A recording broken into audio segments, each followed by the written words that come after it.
ప్రభును ప్రియ రక్షకుడైనటువంటి యేసుక్రీస్తు వారి నామంలో ప్రియ ప్రజలైన మీ అందరికీ కూడా శుభాలు తెలియజేస్తున్నామండి. దేవుని యొక్క లేఖనాన్ని బట్టి మనం చూసినట్లయితే గనక లోకంలో మనకి ఎన్నో రకాలైనటువంటి సిద్ధాంతాలు, ఎన్నో రకాలైనటువంటి పరిస్థితులు మనకు కనబడుతూ ఉంటాయి. అలాగే నేను చదువుకునే టైంలో మానవ యొక్క జన్మ ఎలా జరిగిందని పరిశోధిస్తూ ఉంటే నాకు సైన్స్లో చెప్పిన మాటలు ఏంటంటే, ఆ టైంలోని డార్విన్ అని ఒక సిద్ధాంతకర్త తెలియజేశాడు అనమాట. ఏంటంటే అక్కడ ఒక 7-8 రకాలైనటువంటి అక్కడ చిత్రాలు అంటే డ్రాయింగ్స్ నాకు కనిపిస్తూ ఉన్నాయి. ఏంటి అంటే ఏప్ అనే కోతి జాతి నుంచి మానవుడు పుట్టాడు అన్నట్టుగా ఒక చోట కూర్చోంది, మరో చోట కొంచెం నిలబడి ఉంది, మరో చోట నిలబడి, మరో చోట మానవుడిగా అయిపోయి ఉంది. ఏంటంటే ఆ డ్రాయింగ్ నాకు అది నేర్పించింది. నేను అదే నమ్ముతూ వచ్చాను. కానీ కొంతకాలం గడిచిన తర్వాత అది అబద్ధంగా ఆ డార్వినే చెప్పాడంట. ఎందుకంటే ఇతడు దేవుని యొక్క గ్రంథాన్ని చదివినప్పుడు అసలు విషయం అతనికి అర్థమైందనమాట. ఎందుకంటే ఈ లోకంలో ఉన్నటువంటి ఏదైనప్పటికీ, ఏ జంతువు అయినప్పటికీ కూడా తన రూపాన్ని కలిగి తనలాగే ఉంటుంది, కానీ తిరిగి అది మరొక రూపంగా మారినట్టుగా ఎక్కడ మనకు కనిపిస్తుంది అనమాట. అలాగే ఆ క్రమంలోనే దేవుని మందిరానికి వెళ్ళినప్పుడు అక్కడ నాకు ఒక గ్రంథం కనిపించింది. ఏంటంటే ఆ గ్రంథం అంటే దాని మీద రాయబడి ఉంటుంది అనమాట, పరిశుద్ధ గ్రంథము అని. ఎందుకంటే ఎన్నో గ్రంథాలకు ఎన్నో రకాల పేర్లు ఉన్నాయి, కానీ ఈ గ్రంథానికైతే పరిశుద్ధ గ్రంథము అని వ్రాయబడి ఉందన్నమాట. అక్కడ మనం చదివినట్లయితే కనుక దేవుడు మొట్టమొదటిగా వెలుగు కమ్మని చెప్పినప్పుడు ఈ లోకంలో వెలుగైనది ఏర్పాటు చేయబడింది. ఎందుకంటే ఆయన నోటి మాటతోనే ఈ లోకంలో వెలుగు కానీ, చీకటి కానీ, మన ఆకాశంలో కనిపించే నక్షత్రాలు కానీ, గ్రహాలు కానీ, మనం నిలబడినటువంటి ఈ భూమి కానీ, మనం పీలుస్తున్నటువంటి గాలి కానీ, సమస్తము కూడా కేవలం ఆయన నోటి మాట చేత కలుగును గాక అన్నప్పుడు అవి కలిగినాయి అన్నమాట అండి.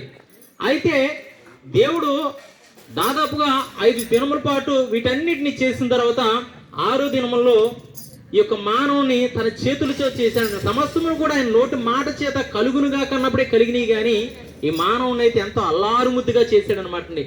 అయితే అక్కడ ఉన్నటువంటి జంతువులు కానీ, పక్షులు కానీ, సర్వభూమి మీద సంచరిస్తున్న ప్రతిదాన్ని అతను ఎత్తుకు తీసుకొచ్చినప్పుడు అతనికి సాటి అయినదిగా ఏది కనిపించలేదు. ఇంకా తనలో ఏదో వెలితి కనిపిస్తూ ఉందన్నమాట. అప్పుడు తనకి గాఢ నిద్ర కలగజేసి తన పక్కటి ఎముకలో నుంచి ఒక ఎముకని తీసి స్త్రీనిగా చేసినప్పుడు అప్పుడు ఈయన పాట పాడడం మొదలెడతానమాట. ఏంటి ఆ పాట అంటే, నా ఎముకలో ఎముక, నా మాంసంలో మాంసమా, నువ్వు నరు నుంచి తీయబడ్డావు కాబట్టి నీకు నారి అని తన భార్యకి తానే పేరెట్టేసుకున్నాడు అనమాట. అయితే ఈ లోకంలో ఉన్న ప్రతి బంధాన్ని చూసినట్లయితే గనక ప్రతి ఒక్కరు కూడా తెలియజేసే బంధం ఏంటంటే భార్యాభర్తల బంధం అన్నమాట. అయితే దేవుడు ఆ బంధాన్ని ఎంతో ఆశీర్వాదకరంగా మీరు ఫలించి అభివృద్ధి పొంది భూమిని నిండించి దాన్ని లోపరుచుకున్నాడని దేవుడు వారిని ఆశీర్వదించి ఫ్రీడమ్గా విడిచిపెట్టాడు అనమాట. ఎందుకంటే ఒక రూపం తయారు చేసామని కదా కీ ఇస్తే వెళ్తుంది, మరొక ఏదైనా తయారు చేస్తే అది దాని టైం ఉన్నట్టు వరకు వెళ్తుంది. అయితే మానవుని అయితే దేవుడు తయారు చేశాడు కదండి. దేవుని పిల్లలు ఎలా ఉండాలి? స్వతంత్రంగా ఉండాలన్నమాట. అలాగే వారిని స్వతంత్రులుగా ఉంచి వారికి కొన్ని నిబంధనలు ఏర్పాటు చేశాడు అనమాట. ఇది చెయ్యాలి, ఇది చేయకూడదు అని కొన్ని రకాలైనటువంటి కట్టడలు నియమించాడు.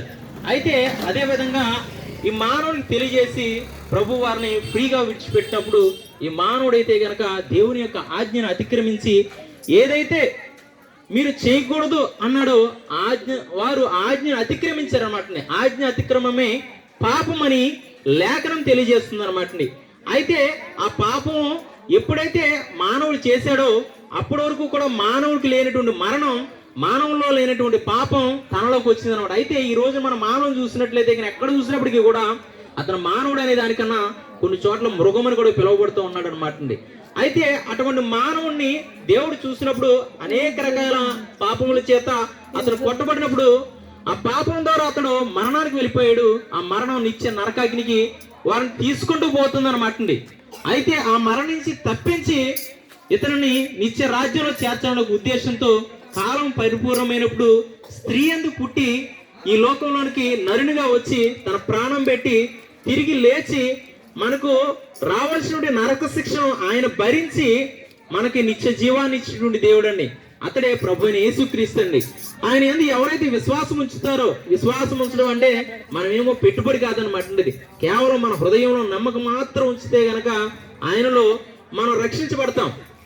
ఈ ప్రతి ఒక్కరూ పొందాల్సినటువంటి నరక శిక్ష ఆయన పొంది ఆయన రక్తం ద్వారా మనకు విమోచన ఇచ్చాడని, ఆయన మన కొరకు ప్రాణం పెట్టి తిరిగి లేచి రాబోతున్నాడని చెప్పి ఆయన మీద విశ్వాసం ఉంచితే గనక మనందరం కూడా తిరిగి ఆయన పిల్లలుగా ఏ విధంగా అయితే మరణం లేక యుగాలు జీవించామో అదే విధంగా ఈ యొక్క భౌతిక మరణానంతరం ఆయన నామం రక్షించబడిన ప్రతి ఒక్కరూ కూడా నిత్య రాజ్యంలో చేర్చబడి నిత్య సంతోషకరమైనటువంటి నిత్య జీవనంలో ఉంటారండి.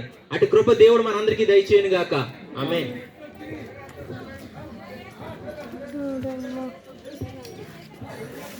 స్తోత్రం దేవా, స్తోత్రం తండ్రి. పరిశుద్ధుడా, అతి పరిశుద్ధుడా, పరిపూర్ణుడా, పరమాత్మ స్వరూపి, మీకే వేలాది కృతజ్ఞత స్తుతులు స్తోత్రం నాయన. ఇది గ్రామాన్ని, గ్రామ ప్రజలను ప్రభా మీరు ఎంతో ప్రేమించిన ఆయన గ్రామానికి నాయన ఇదిగో వచ్చుటకు నీ కృపనిచ్చు తండ్రి.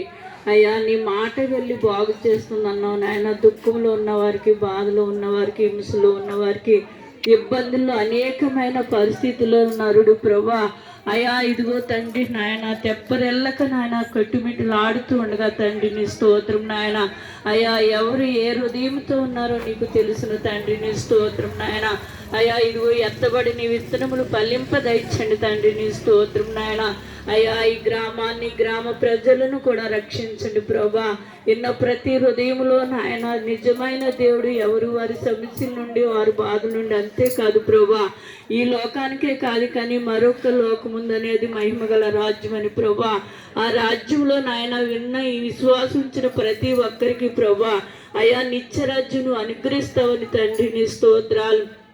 విశ్వాసం మట్టికి ఉంచితే ప్రభా అయ్యా గొప్ప రక్షణ, రక్షణలో ఆనందము నాయన ఇస్తావని ప్రభా.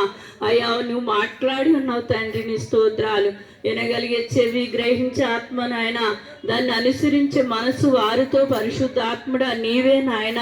వారి హృదయాల్లో ఏకోపించుటకు నీ కృపా సహాయమును వారికి అందించమని, ఎత్తబడి నిత్యము ఫలింపదయిచ్చమని త్వరగా రాని యేసుక్రీస్తు పరిశుద్ధ నామన ఈ చిన్న ప్రార్థన బ్రతిమాలు వేడుకుంటున్నాం తండ్రి. ఆమేన్.